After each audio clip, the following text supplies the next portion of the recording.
matin tout le monde. J'aimerais ça vous partager, quelque chose que j'ai vécu, et une prise de conscience que j'ai eue il y a pas longtemps. En fait, ça fait un petit bout que je le travaille. Tu sais, nos enfants, c'est tellement des bons enseignants. Tout le monde est un enseignant dans notre vie et quand ça, on le comprend, ça devient vraiment intéressant parce qu'on les voit plus comme, des bourreaux ou des gens qui viennent, déranger inutilement ou nous faire souffrir inutilement. C'est de venir voir qu'est-ce que je suis en train de me faire enseigner à travers cette expérience-là. C'est toujours ça. Ça, je l'ai vraiment compris, ça s'est vraiment canné cette année, de venir voir que chaque personne qui me dérange est un enseignant. Et ça, c'est merveilleux parce que quand on comprend ça, on comprend aussi que nous, on est des enseignants, qu'on n'a jamais dérangé, qu'on n'a jamais blessé les gens pour rien, qu'à travers, les relations, c'est comme ça que la vie nous enseigne. Si elle veut nous apprendre à pardonner, ben, il faut qu'on se blesse les uns les autres. Alors moi, les fois où j'ai cru blesser quelqu'un, c'était pas inutilement. C'était parce que j'étais en train d'enseigner et chaque personne qui est venue me déranger, me blesser, me challenger, c'était par enseignement.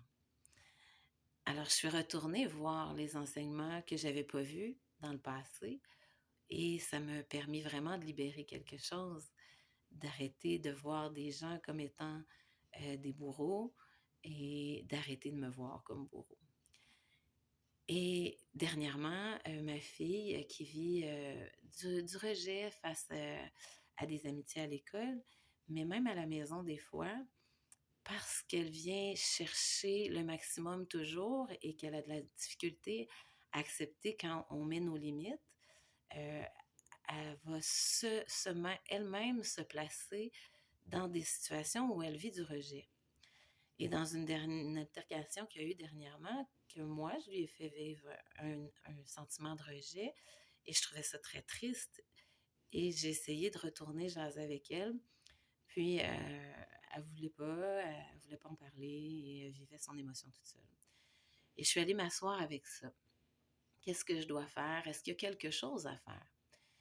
Et ce qui est monté, c'est: «Tu rien à faire.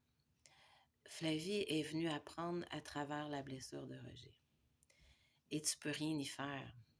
Et ce qui était beau là-dedans, c'est que j'ai vraiment compris que j'ai pas à me sentir coupable. Je suis en train de lui enseigner à prendre les limites des gens, mais je vais devoir peut-être plus tard, quand elle va avoir plus de maturité, l'aider à venir apprendre autrement que dans la blessure de rejet, de venir voir qu'elle est aimée. Peu importe ce que les gens vont lui faire, ressentir, elle est aimée et c'est ce que je lui dis quand je vois que je peux rien faire pour lui, apporter un certain soulagement à l'âge qu'elle a. Elle vit comme ça, mais qu'elle avait dans son on a chacun, je crois, une blessure particulière qu'on est venu travailler. Il y en a d'autres autour, mais une ou 2 plus fortes et pour Flavie, ben, c'est à travers la blessure de rejet qu'elle est venue apprendre à reprendre son pouvoir, à voir la belle personne qu'elle est, à voir qu'elle est aimée. Alors, des fois, c'est intéressant de venir voir à travers quoi je suis venue apprendre. Les situations qui reviennent souvent viennent nous montrer ça. Sur quelle blessure je suis venue travailler dans cette vie-ci, avec quoi je suis arrivée sur terre, parce qu'on n'est pas arrivé vide, hein. On le voit quand on prend un bébé, il y a 2, 3, 4 mois, il y a déjà une personnalité, il y a déjà un peu d'insécurité ou il est colérique ou il est un bonheur facile. On a chacun quelque chose déjà et après il se rajoute des trucs par rapport à l'environnement de la famille, de la religion et tout ça. Mais on est venu tous travailler quelque chose, mais quand on le voit, eh bien, c'est le début d'une grande liberté parce qu'on peut venir s'asseoir avec ça.